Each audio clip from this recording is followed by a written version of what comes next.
Hello everyone. In our last video, we have seen, what are functions, benefits of using functions, and the simple examples, right?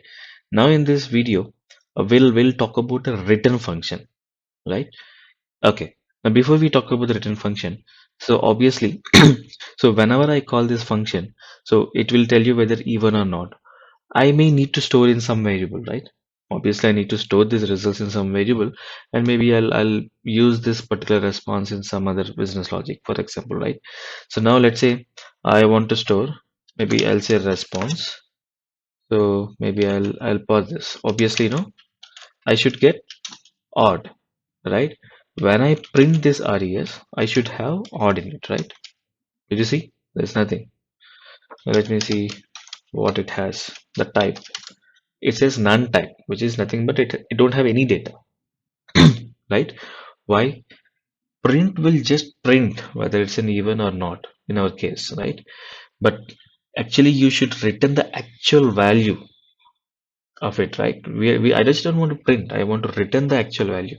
You can print for your, the debugging purpose, but you should return the actual response, right?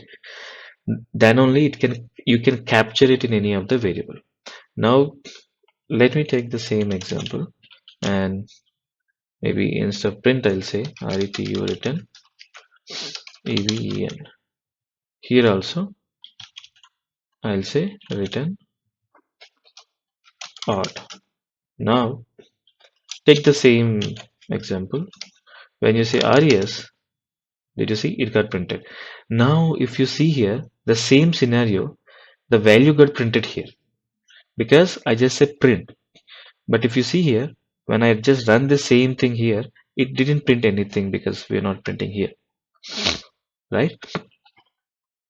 So what we'll do is we'll take uh, hope you enjoyed this video. So in our next video, we'll see, the even more the tricky part using the return function inside in, sorry, a return object inside in function, right? So hope you enjoyed this video. Please don't forget to subscribe to my channel. Thank you.